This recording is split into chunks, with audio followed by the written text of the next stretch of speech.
Today's tech news moves fast, but understanding it shouldn't be hard. That's why Snarful Solutions Group brings you Connecting the Dots, where we break down what's happening in tech and why it matters to you. Now, let's dive in with your hosts. Happy Friday, everyone. It is May 16th, 2025. In that it is. And here in Sacramento, it's just lovely. Sunny, high of 87 degrees expected. Perfect Friday weather. Absolutely. And the markets, they finished the week pretty strong. Dow closed at 423.67.23. S&P 500 at 5926.3. Good way to end the week. Definitely. And, it is Friday, Casual Friday. Maybe time to break out the slightly more adventurous socks. Got to embrace the small freedoms. Right? Exactly. Well, welcome everyone to Connecting the Dots. I'm Alex. And I'm Morgan. We're from Snarful Solutions Group. And today we're doing a deep dive into three pretty significant tech stories that have been making headlines. We want to unpack them a bit and see what they actually mean for you. Yeah, we've got YouTube jumping into the podcast chart game, a potentially massive merger in the cable world, and the latest twist in that ongoing Apple versus Epic Games saga. Okay, let's start with YouTube. So they've just rolled out a weekly top podcast chart, specifically for the US. It updates every Wednesday. Right, and this comes, not long after Spotify also announced some new public metrics for podcasts. Seems like measurement is becoming a big focus. It really does. But YouTube's approach here is, well, it's interesting. Their chart ranks the top 100 shows, but it's based on total watch time. Exactly. Not just clicks or initial views, but how long people are actually sticking around and watching. That's a key distinction. It really could be. I mean, prioritizing watch time, that naturally gives a boost to longer shows, or at least shows that really hold your attention, right? Precisely. It might encourage creators to focus less on, say, quick hits and more on that deeper engagement. And there are rules, too. To even be eligible, the content has to be specifically marked as a podcast when it's uploaded. Yeah, so just putting up clips or shorts, that won't count towards this chart. They're clearly carving out podcasts as a specific thing. Which makes sense, given the numbers. YouTube apparently has over 1 billion monthly active podcast viewers. That's huge. And Edison Research actually says YouTube is the most used podcast service in the US right now. Wow. Yeah. Okay, so this chart could become pretty influential pretty fast. You'd think so. The first one just came out, covering May 5th to 11th. Any surprises at the top? Well, maybe not a huge surprise at number one, the Joe Rogan Experience. Okay, yeah, that fit. But others in the top group include Kill Tony, Rotten Mango, 48 Hours, the Midas Touch podcast. So quite a mix. Yeah. Comedy, true crime, news.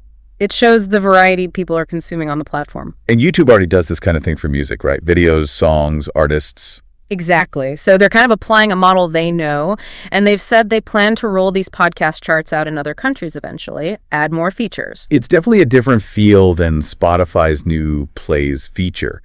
That one seems more like trying to match YouTube's traditional view count idea. Right. So you have YouTube saying how long are they watching, and Spotify may be focusing more on how many started watching. It's two different ways to measure popularity. Which does bring up that concerns some smaller podcasters have, doesn't it? That focusing so much on charts turns it into just a popularity contest. It's a valid concern. Will this make it harder for niche or up-and-coming shows to get discovered if all the focus is on the top 100 based on watch time? Possibly. So thinking about you, the listener, Yeah. How does this help? Well, I guess it could be a pretty straightforward way to see what's trending, right? Find new shows based purely on what lots of other people are watching for extended periods. Yeah, it's another discovery tool. And for creators, that watch time data is gold. It tells you what's actually keeping people hooked. Advertisers too, I imagine. They'll love having clearer metrics on reach and engagement. Oh, absolutely. This gives them more data to work with when deciding where to spend their ad dollars. Okay, let's shift gears. Story number 2 is a big one. We're talking about a potential merger between Charter Communications and Cox Communications. Yeah, this is huge. 2 absolute giants in the U.S. cable industry possibly joining forces. The deal values Cox at around $34.5 billion, and that includes their debt. Wow. So if this goes through, the combined company would actually be bigger than Comcast in terms of cable customers. That's the projection, yeah. It would create a real behemoth. It definitely signals that consolidation is still very much the name of the game in telecom. Interesting detail. The combined company will actually keep the Cox name, legally speaking. Right, but the services you buy, the brand you'll see, will be Spectrum within about a year. Ah, okay. So Spectrum branding continues. And Cox Enterprises, the parent company of Cox Communications, they end up as the biggest shareholder. Yep, with about a 23% stake. So they maintain significant influence. And this isn't the first time they've talked about this, apparently. No, apparently they had discussions maybe 12 years ago or so. And John Malone, who's a major Charter shareholder and a big name in telecom, Right. he's mentioned Cox as a potential partner before, so the idea has been floating around. This is definitely up there with the biggest deals announced this year. I think Google buying Wiz is another one in that league. For sure. And the motivation seems pretty clear. Cost savings. They're projecting about $500 million a year in savings after a few years. Just efficiencies. Yeah, things like getting better deals when buying equipment, streamlining overhead, that kind of thing. Standard merger synergy stuff. And the plan is to offer the whole bundle under Spectrum, right? Fiber internet, mobile phone, streaming. Exactly. Compete across the board. They need that scale and diverse offering to compete with, fiber providers, wireless companies, streaming services. The whole landscape is changing. What about leadership? Who's running the show? Alex Taylor, who runs Cox Enterprises now, he'll be the chairman of the board of the new company. But Chris Winfrey, Charter's current CEO, he gets the president and CEO job of the combined entity. Okay. And they'll oversee a massive workforce, over 100,000 employees. Yeah, it's a huge operation. The core argument they're making is that joining forces makes them stronger, more competitive, better able to invest and adapt. And Cox Enterprises gets quite a package for their cable business. What was it? Cash, stock. It's a mix. About $4 billion in cash, $6 billion in these convertible preferred units, and almost $12 billion in common units of the new company. Plus, the new company takes on $12 billion of Cox debt. So it's complex. And Charter's also setting up a new foundation. Yeah, a Cox Communications Foundation with a $50 million endowment plus an employee relief fund. Sort of a nod to the Cox legacy, perhaps. But this isn't a done deal yet. Far from it. Not at all. It needs shareholder approval, and crucially, it needs regulatory approval. That process could easily take a year, maybe longer. Regulators will definitely scrutinize a merger of this scale. So what does this mean for you, the consumer, if you're a Charter or Cox customer now? Well, immediately, probably not much. These things take time. Longer term, though, you'll likely see the Spectrum brand become universal if you're a Cox customer now. There could be changes to bundles, service options, potentially. Mergers can sometimes lead to price adjustments down the road as companies integrate and look for those savings. But it's too early to say for sure. The main takeaway is it's just another big example of how the cable and internet industry is shrinking down to fewer, larger players. Okay, on to our third story. And it's back to that never-ending battle. Apple versus Epic Games over Fortnite. Yeah, just when you think there might be some movement, things seem to take another turn. Epic is now claiming Apple has blocked their latest attempt to get Fortnite back into the U.S. App Store. Blocked it, even after that court ruling about allowing external payments. Apparently so. Epic's statement is pretty strong. They're saying Fortnite on iOS is effectively offline worldwide until Apple unblocks it. Wow. Worldwide. So this isn't just a U.S. thing anymore. It seems to be impacting things globally now, according to Epic. Remember, Fortnite got kicked off the App Store back in 2020. Right, for putting in their own payment system to bypass Apple's cut. Yeah. Google did the same thing on the Play Store. Exactly. But recently, there was that legal win for Epic where a judge basically said Apple had to allow developers to link to outside payment options in the U.S. Yeah, I remember that. The judge even found Apple in willful violation of a court order, right?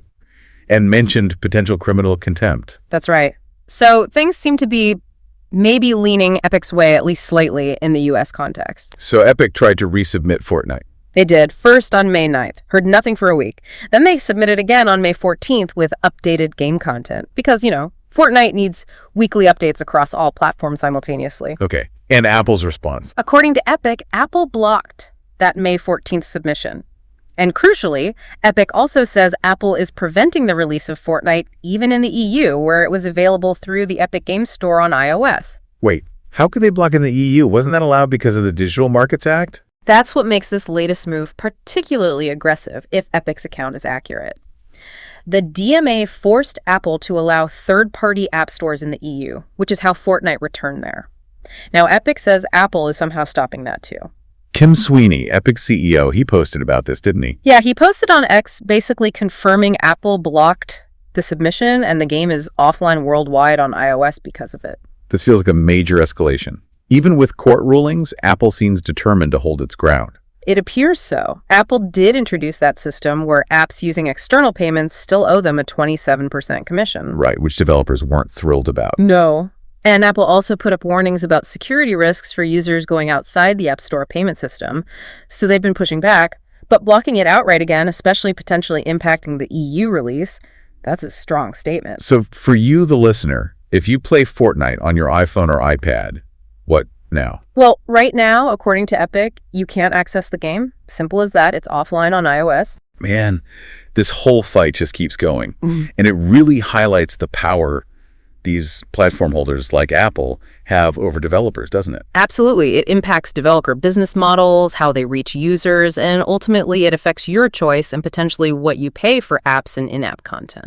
Okay, so let's just quickly recap the three big things we dove into today. We had YouTube launching its new podcast charts based on watch time in the U.S. Then the massive proposed merger between Charter and Cox, potentially creating the largest U.S. cable provider under the Spectrum brand. And finally, the latest chapter in Apple versus Epic, with Fortnite apparently blocked and offline worldwide on iOS devices again. 3 stories, all touching on pretty key themes: how we measure online content, consolidation in major industries, and the ongoing power struggles in the app economy. Yeah, they seem separate, but they connect through these broader trends shaping our digital lives. So, maybe something to think about as we wrap up. With things like these podcast charts gaining prominence and the cable industry consolidating further, how do you see your own media habits changing maybe in the next few years? And that ongoing fight between developers like Epic and platform giants like Apple, what do you think that means for the future of your favorite apps, for innovation, for choice? Lots to mull over there. These shifts are happening constantly. They really are. It's a space that's always evolving. Well, thanks for joining us for this deep dive. Remember, we're here to help here at Snarful, so reach out on our website if you have any more questions. Thanks for listening. That's a wrap on today's top stories. Remember, tech doesn't have to be complicated, and we're here to help connect the dots. If you've got questions or want to learn more, visit us at snarful.com. Thanks for listening, and we'll catch you next time.